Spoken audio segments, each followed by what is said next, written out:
urabona nyine nkimara kugwa aho hantu nyine nahise njya kwa muganga. Kwa muganga nyine baransezeye ndasanga bano bana ninjye nari mbatunze bananjye ahantu nicaye ntago mahaguruka kurya baryaga ari uko nagiye. Ubu ni ibibazo bikomeye. Aha nicaye nyirinzu nawe wamereye nabi amezi 5 arashize ntaramwishyura. Urumva yambwiye ko agiye kuyikora akeneye inzu yiwe. Ubu ndi kuri aho nakerekeza bano bana byanyobeye mubyeyi.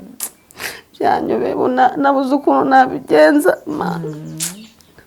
Umuntu waba ufite impuhwe n'imbabazi akareba aho nicaye ahangaha akareba uburyo ngiye kurukana abana muri uyu musozi naza aho mbaganisha ntabasha guhaguruka nta n'amaguru ufite. Yangira uko yangirira impuhwe rwose. Imana irahari kandi Imana izaguhoza amarira.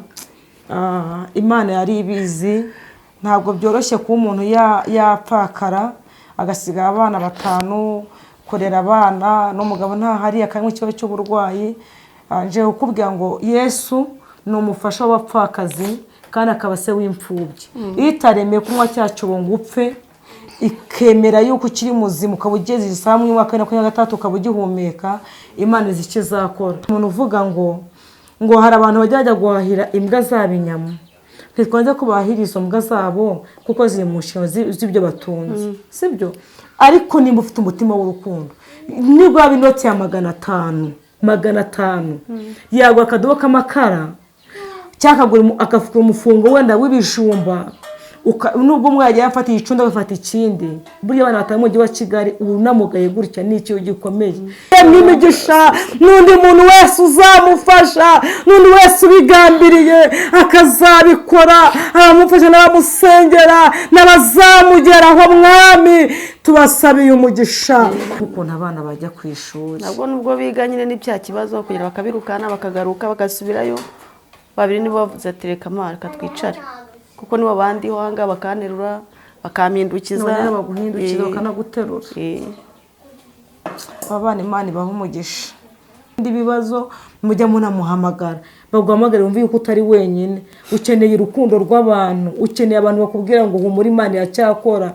Nuwabona igihuma akavuga ati mama kiruhahira abantu gore basi n'indusu y'isukari batekera igikoma. Ariko mama nje kukubwira ngo na nyamazera Imana irakora. Nubona mu nzu bagusohoye kukwirukana ati sohoka ugende ubona ibintu byacitse ukaba ntawe kubwira. Karibu tubambike, dufite amabazi meza, amasakoshi meza, amasakoshi bitenge, amakanzu y'uburyo butandukanye.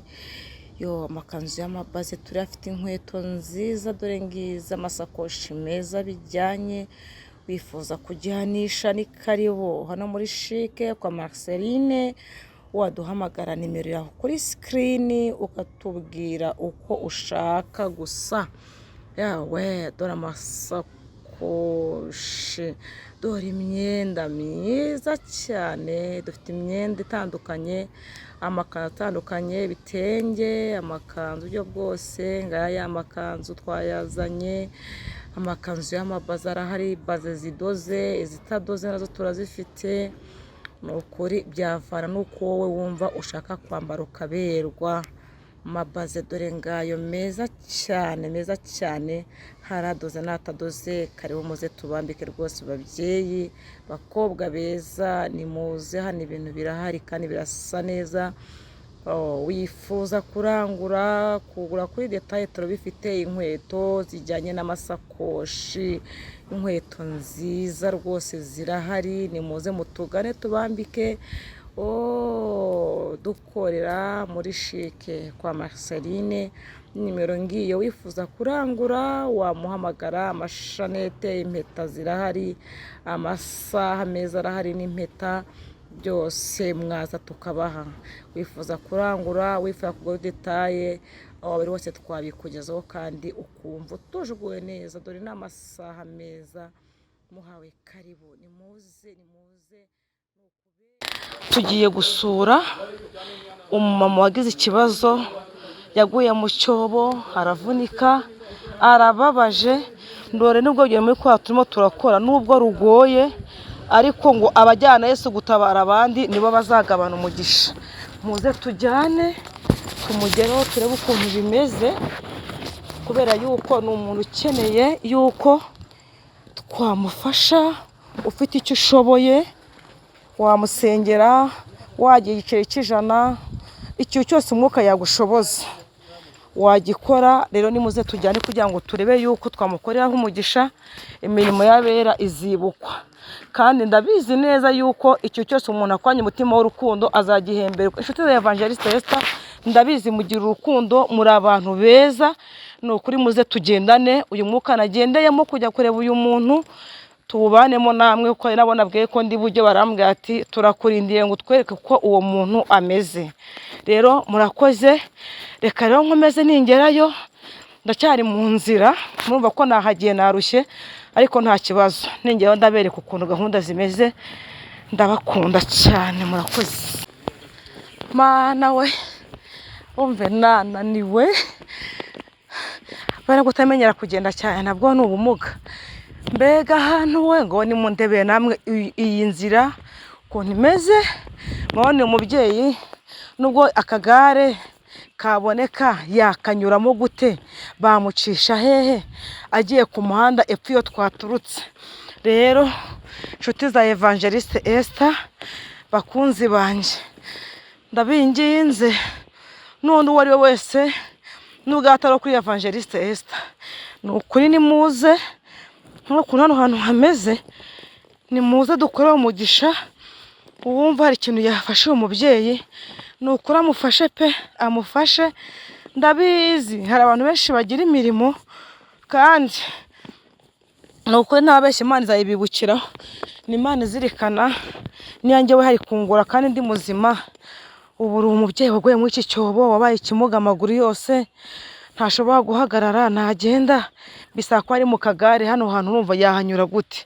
Ni ukuri nimumfashe inshuti za Evangeliste Esther, bakunzi banjye n'abandi batandukanye batari kuri Evangeliste Esther, bafite umutima wo gufasha, umutima w'urukundo. Ni ukuri dufashe umubyeyi, turebe yuko byibuze akagare ko kari kabonetse. Turashimira Imana n'umuntu wakitanze, Yesu amuha umugisha. Ariko ikibazo gisigaye n'uwe ntabwo yakagendaho, kuko ino nzira ni mbi, iragoye, ntabwo akagare kahanyura. Umve nanjye noneho ndi kuko kwagiye kwavunitse. Yego, urumva wenda yanacuruza mitiyu ku muhanda yicaye muri ako kagare, cyangwa yanacuruza n'icyo ari cyo cyose cyatuma wenda abana be bakomeza kubaho, yagicuruza yicaye mu kagare, yicaye ku muhanda. Birasaba yuko rero Imana yamwimura hano hantu hameze gutya, kugira ngo imushyire wenda nko hepfo ahantu akagare yajya akajyaho bitamugoye. Nibyo byaba byiza. Muze ni ukuri dukorere uyu mugisha, ndabizi muri abantu banjye, muze rwose. Mana Nyagasani, harazamuka, hari ibikuku, igare ntiryahanyura, nawe ubwiwe ntashoboye kugenda. Uyu mubyeyi arababaye, ariko ni ukuri mwibuke ko bajyana Yesu gutabara abandi aribo bazagabana umugisha. Muze tumukorereho umugisha, kandi Uwiteka azabiduhembera. Reba nk'aha hantu ukuntu hameze, ubona ubwo afite akagare kabonetse, hari umuntu wakoreye Imana akakamugurira. Ariko ntabwo hano yahazamu yahaca n'ako kagare, ntabwo byakunda. Namwe murabibona ukuntu hameze. Mana we, mbega ahantu we, ndanyura he? Nkomeze imbere. Yesu we,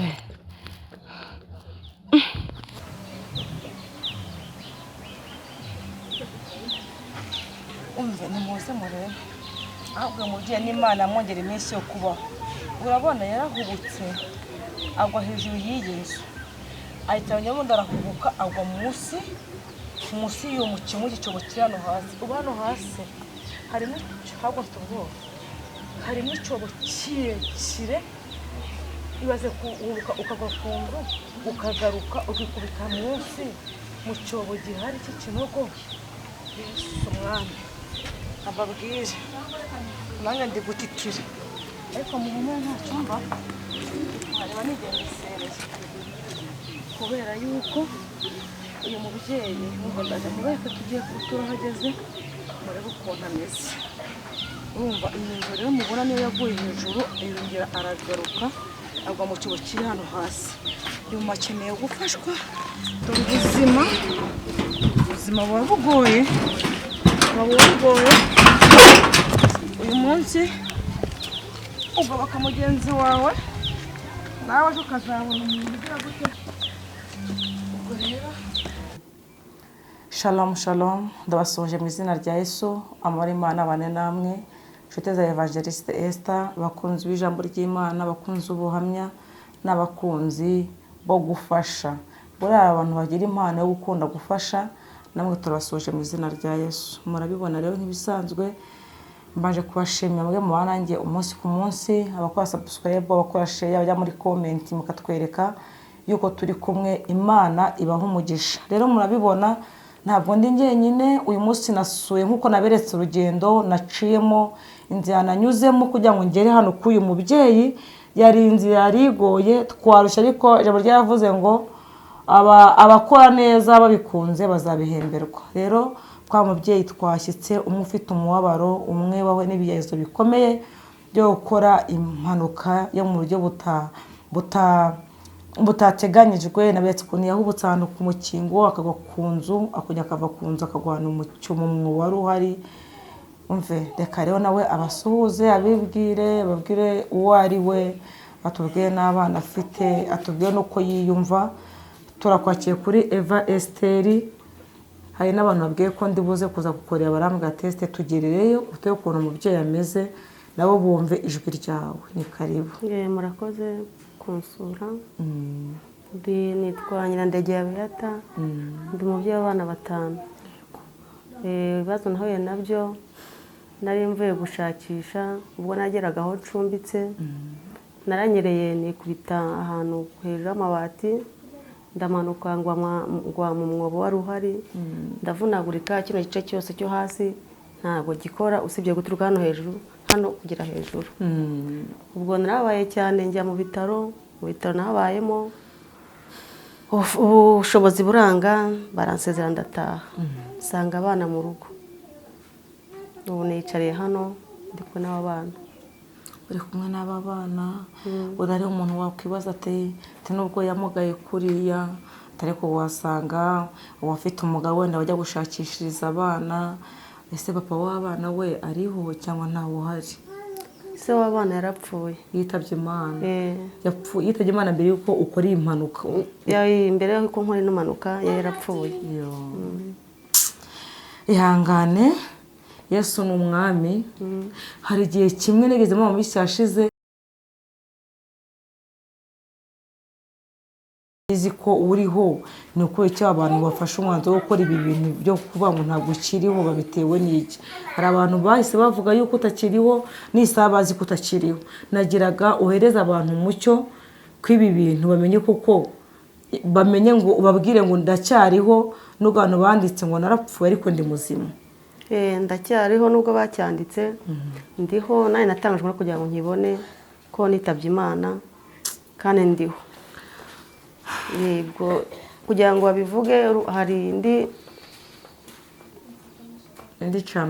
cano yaje iramfatira inkorera ikiganiro nyuma kirahagarara bagifunguye numva bakizeho ngo narapfuye kandi ndiho murambona ko ndiho ariko nubwo ndiho ntago ndiho neza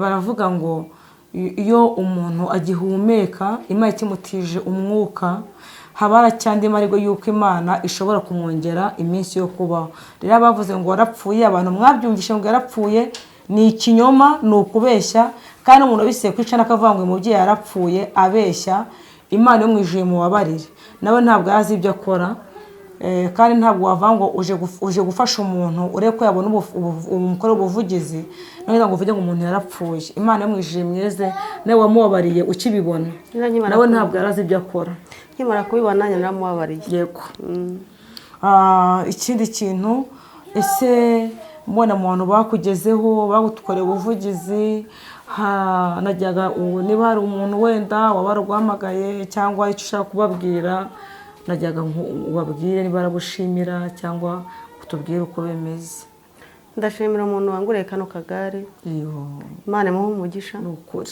Nkashimira n'abamamagaye bakambura iyo bazi ko napfuye iyo kandi nkiriho. Yesu we, Imana ibaha umugisha.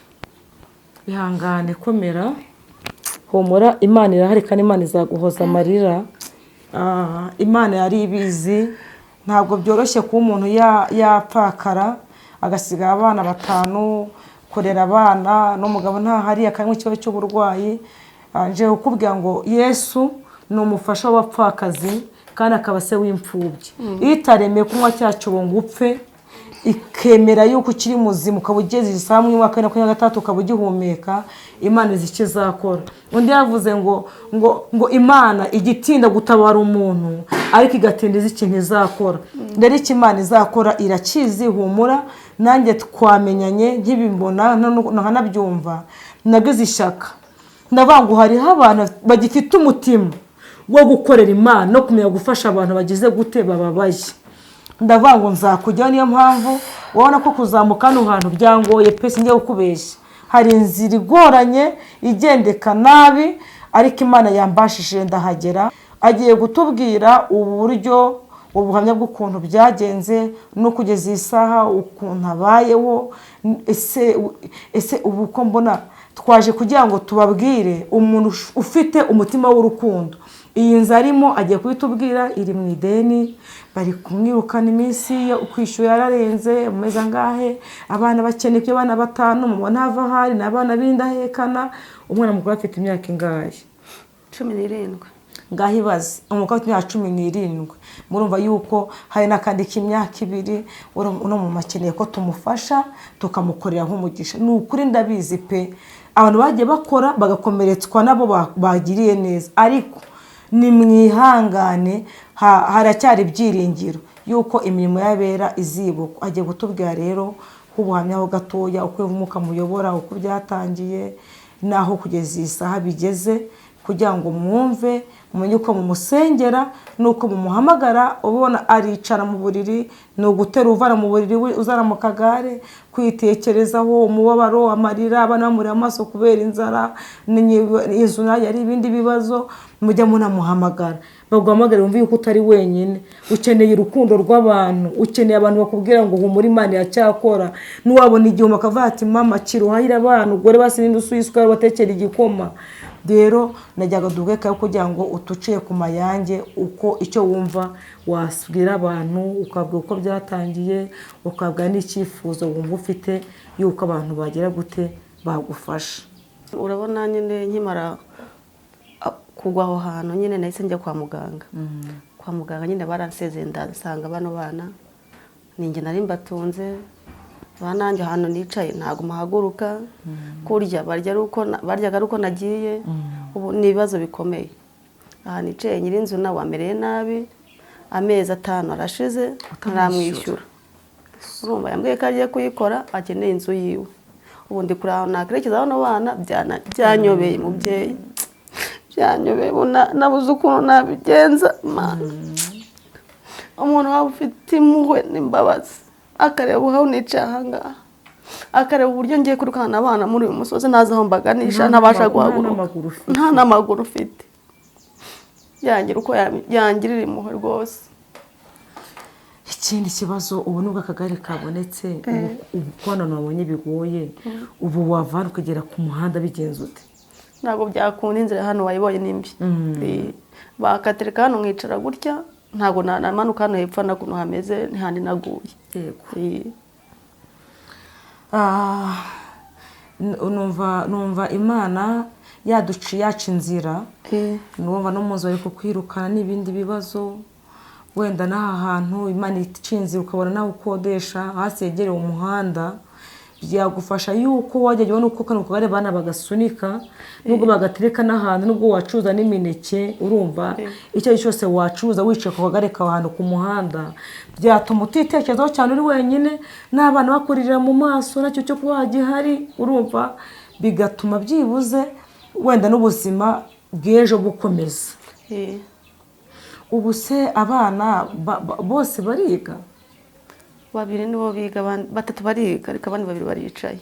byaranze kubera kubura uburyo birumvikana nk'ukuntu abana bajya ku ishuri. nabwo nubwo biga nyine ni bya kibazo kugira bakabirukana bakagaruka bagasubirayo, babiri nibo bavuze ati reka twicare, kuko nibo bandiho aha ngaha bakanterura bakampindukiza, none baguhindukiza bakanaguterura. aba bana Imana ibaha umugisha. Rero njyewe numvaga nifuza yuko abantu ugiye kubabwira abana mu minota mikeya, urumva babwire ikintu wumva cy'ingenzi wabasaba.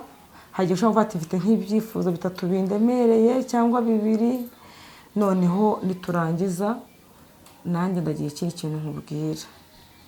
Murakoze. Ikintu nasabaga abankurikiye bandeba, nasaba kugira ngo nagize Imana abona umuntu wanyimura hano hantu, haba nagira ahantu hari umuhanda ku buryo najyamo nuko bano bana bantembereza ku kagare. Ikindi cya kabiri nasabaga waba ufite impuhwe n'imbabazi akampa igishoro, niyo nacuza avoka abana bakajya babona icyo kurya. Ni ukuri abantu kuri Eva Esther ndabizi muri abanyamasengesho mu bakozi b'Imana n'abandi bantu batandukanye bafite umutima wa kimuntu. Uyu mama arababaje, ni ukuri ntababeshye pe, nazamutse ahantu batuye narushye haraterera nta kayira kazima wabona, ni utu two kugenda usimbuka ibinogo akagare ntikahanyura. Urumva nabonye ari ibintu biteye ubwoba. Basi se kugeza iyi saha kwa muganga murabona yuko numva ntahagarara, mwabonye ukuntu byagenze, amaguru ukuntu yabaye, n'abandi babahindukiza nibo baterura, sanze abana bari kurira ku mbuga. Mwabantu mwe n'ubundi nabonye umuntu uvuga ngo hari abantu bajya guhahira imbwa zabo inyama, ntitwanze kubahira izo mbwa zabo kuko ziri mu nshingano z'ibyo batunze, sibyo? Ariko nimba ufite umutima w'urukundo, nibwo waba inoti ya 500 yagwa akadobo k'amakara cyangwa akafuka umufungo wenda w'ibijumba, nubwo mwajya yafata icunda agafata ikindi, buriya abana batari mu mujyi wa Kigali unamugaye gutya ni ikintu gikomeye. Ni ukuri kw'Imana ndabinginze nimumfashe twumvire umwuka uyu mubyeyi tumufashe tumukorereho umugisha. Nubwo waba ufite 1000 ushaka kuvuga ati njyewe numva umwuka nyewe yuko ntamufashe iki n'iki, niyo turayishyiraho, mumuhamagare, mumufashe, mumuhumurize, mumwereke yuko hari abantu bagifite umutima w'urukundo. Mama humura ntacyo uzaba. Undi yavuze ngo kugera kwe ntabwo ariko gupfa. Urumva nubwo iri shuri wariciyemo gupfakara ugasigara abana 5 bagupfakara ukajya icyo cy'ubumuga, ngenda byumva cyane. Niki uri mu nzu y'ubukode, abana bakeneye kurya, bari ari wowe wirukanswe kubadudubira, none ntibikunda kwiga, abana ntibikunda. Ariko humura, mu ijuru hari Imana kandi ndabizi neza yuko ari ikintu Imana izakora. Basi se iyo uweruka kwa muganga basi bakubwira yuko wenda hari ibyiringiro, yuko wenda ubona yuko wenda uzakira, ariko njye numva hamwe no gusenga Imana ijya abaganga bakubwira ngo ntuzakira, umuntu yasema Imana igatanga ubutabazi umuntu agakira. Niko bambwiye ko ari udutsi two ku rutirigongo twacitse. Barambwira ati nta kundi ukuntu gutegereza Imana yonyine ikazajya igikora. Kuva ryabonetse n'uduti twacitse ku rutirigongo dutuma bashaka kubyo nkora mbyumva, ntabwo mbyumva. Nyine urumva iki kintu nibagiwe. Urabona nimba urabona iki gice cyo haruguru niyo uyu mubyeyi ari muzima kugeza mu mutwe, ariko guhera hano kumanura gusa hepfo kubera gutongo kwagize ikibazo ntabwo hakora, hepfo ntabwo wumva, nubwo watobora, nubwo wahonye gute ntabwo ashobora kumva ko hepfo muhonyoye. Bivuze ngo numva ko ibintu byose bibera aho ngaho. Kambabwire niyo mvugira byinshi muzarira muri abantu bakuru, uyu mama akeneye gufashwa, akeneye gufashwa. Wanavuga ati mama akiri 2,000 ugure akantu ko kwifashisha hepfo nako turagakeneye. Urumva ndabinginze ngo ikigaro kikibona duhure muri comment utubwire ikintu ukuye umumama wumva wamuhumuriza, waca muri komenti umuhumuriza. Niba abonye ko abantu bamuhumurije bituma yishima, yabonye abantu bamuhamagaye yumva ko atari wenyine. Iyo abonye abantu bamuga ati mbigenze gutwe ngo reko abana bajya ku ishuri, ndabinginze pe uyu mumama arabaye muze tumufashe, afite umubabaro. Ariko mama nje kukubwira ngo na nyamazera Imana irakora. Nubona mu nzu bagusohoye kukwirukana ati sohoka ugende, ubona ibintu byacitse, ukaba ntawe kubwira ufite, ukaba ntawe kubwira ngo wantabaye, wanyicira ukwezi kumwe, wafashije uko, nubwo uba nta muntu wo kubwira uhari, ni ukwije kukubwira ngo mu ijuru hari Imana. Si umuntu wavuze ngo ivugabutumwa idafite imirimo riba ripfuye ubusa, kwiza kutagira imiboko ukagupfuye ubusa. Rero ni muze twizere ijambo ry'Imana twiga kuri Eva Esteri, tunizere uko tubokera mu buhamya buhatambuka, ariko tugire n'imirimo myiza izaduherekeza imbere y'Imana. Niba uri muzima uragenda, Imana yaguhaye amaguru, Imana yaguhaye ubuzima, urahumeka bikemera, wumva yuko hari n'undi muntu nawe ukeneye yuko ubwo buzima Imana yaguhaye ko Imana yakujya ambasade kugira ngo wa muntu ubabaye abone ubutabazi. Nukwinda kwinginze ngo mama humura, Imana izakugirira neza, abana be bazakura, Imana izabarera, n'abatiga bagiye kujya kwiga, Imana izavugurura. Nubwo ntawe kubwira uyu munsi ufite, undi yavuze ngo hoze ijwi we kuborwa mukobwa w'i Siyoni, ngo hari umuntu uhora, ari umuntu uje kuguhoza.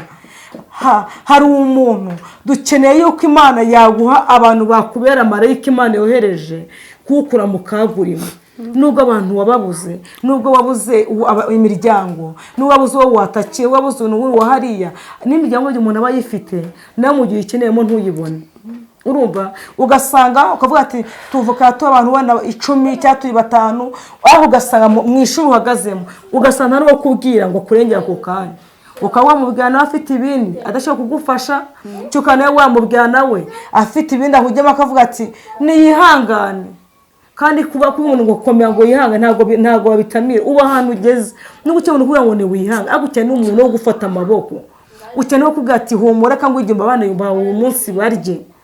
Rero mwabantu ni muze uyu mubyeyi tumwiteho, tumwereke urukundo. Uyu mubyeyi tumwereka yuko hakiri abantu bakimya gukorera umurimo w'Imana. Rero nta bintu byinshi baka ko arababaye cyane, nta byinshi byo kuvuga afite. Mwana ko yanjye wanavuze cyane kandi ari wagomba kuvuga. Nasanze arababaye, afite igikomere mu mutima, arababaye. Buri muntu wabaye nta magambo menshi aba afite. Kameramani nkajya kubwira abo bana bari gusakuza, ariko nta kibazo, abana n'umugisha n'abandi bana bari gukinira hafi yaho turi. Nageraga nkubwire ngo tugiye kugusengera, tunakube hafi, tujye tuguhamagara umunsi ku munsi. Nyuma yo kuguhamagara nituyikintu tubona tukubwira ati reka dubigenze gutya, ariko abantu bazaba iki kiganiro ndabinginze wamwishyura ukwezi kumwe akava aha hantu, n'ubundi bamwirukanye bameza ngaho yose arimo ni menshi, nyenza gushaka inzu tukamukoraho umugisha, tukamushakira inzu yo kuba makimuramwe aba bana. Wakorera umugisha wavate ngenza mu ishusho cy'ibihumbi 50, ifite wandi ibihumbi 10, ndakana n'ibindi 10, uko wabuza iki kiganiro, uko umwuka azagushoboza, uko umwuka azakuyobora, ari uko uzafasha umubyeyi, kandi beze yo kuzabugabanye, Imana izaguhereza umugisha. Reka rero tugiye gusoza. Iki kintu wumva ufite cyo kubwira abantu dusoze? Wacyo nababwira yahagarike, nta kibazo. Mabona yuko nta byinshi yo kuvuga afite, arababaye.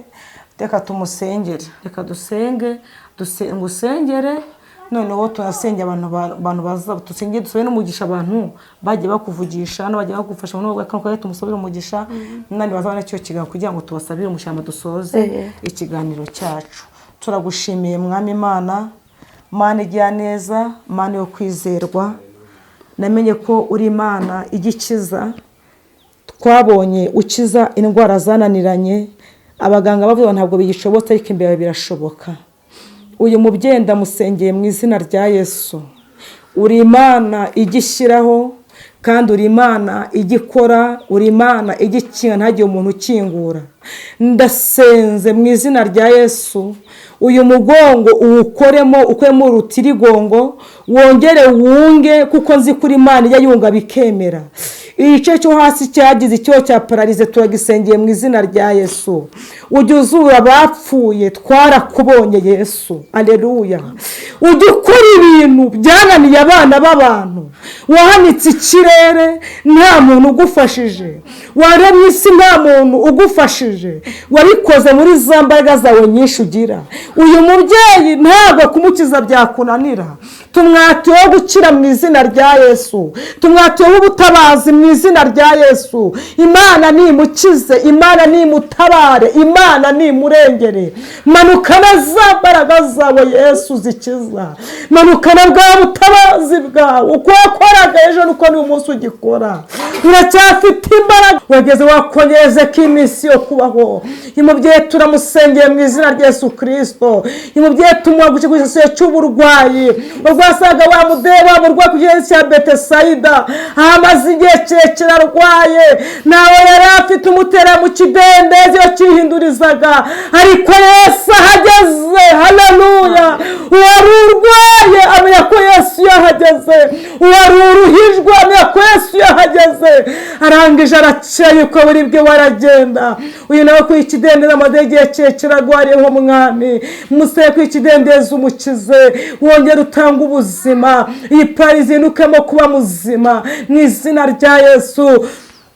Ibyanze guhinduka bihinduke, ibitakundaga bikunde. Uyu mutima urababaye, wongereze umutima ibyishimo, niwongere umuhembure Mana. Erega ndabizi neza Papa, iyo ukingwe nta muntu ukinga. Kingura kuyu mubyeyi byemere Mana, uzabugize neza. Dusabiye umugisha bagiye bamuhamagara, uwamuguye aka kagare Mana. Iki gikorwa yakoze ntuzakibagirwe, uyu mutima w'urukundo ntuzawibagirwe.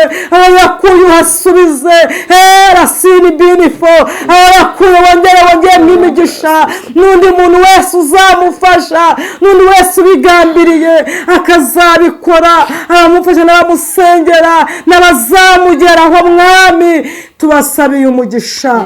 Abakuri Evangeliste Esther bazana iki kiganiro, mbasabiye umugisha. Haleluya. Ababona umwanya wose mwami, bakamureba bakamukurikira, bakayamuha bakamwitaho. Umugisha w'Imana ukomeze kubana nabo. Sengera aba bana mwami, ucinze aba bana barye, ucinze aba bana bagiye kwiga, abana bambare, ucinzira mwami. Uyu mubyeyi dore nubwo kumuta hanze bihari, ariko cinzira atari inzira umwishyurire, utanga ubutabazi mwami. Areke kwanga ku musozi n'abana adashoboye no kugenda mwami, uzabukoze. Umwese uzamukora umugisha, tumusabiye umugisha. Wese azakora Imana izamugororere, Mana uzabugize neza. Urakoze rero, turagushimiye. Komeza ubane nawe, komeze kumwitaho. Ubwo tugiye kugenda, ugendane natwe mu rugendo Papa, utugeze mu icumbo twaturutse amahoro, nawe usigane nawe. Twongere kuvugana umunsi w'ejo cyangwa mu wundi mwanya, dufite amashimwe y'uko Imana yakoze ibitakebwe twatekerezaga. Turagushimiye rero, ngo komeza kumwitaho no kumuzirikana. Wewe wamurinze gupfa, ukamenya gucika amaguru ngo ahita ava ako kanya, ukamurinda mwami akageza akimuza muri uyu mwaka. Ufite icyo ugambiye kuzakora kuri we, ngo nukomeze kuhaba, ukomeze kuganza muri twebwe. Mbise mbyize mu mwami wacu Yesu Kristo urakoze. Amen. Shalom shalom. Imana ibamushanda bakunda, mukomeze kumuvugisha no kumuha keya nk'ibisanzwe, kubona bizikari ibintu by'abantu no kuri Evangeliste Esther. Yego, Imana igumugisha kandi humura. Rero najyaga ngo dushoje ikiganiro, ariko muzakenera kuguhamagara akumva ukomeze. Najya kubwira abantu nimero yawe: 79 mwongereje 42 81 42 7. Munyuze subiremo niba bitakugoye. 079 yego 42 81 42 7. Yego, muza nimero niyo no mu kiganiro munsi ndayishyamo maze koza kuyibona, muzamuvugishe. Nukuri kandi Imana izabahereza umugisha. Murakoze, turabakunda.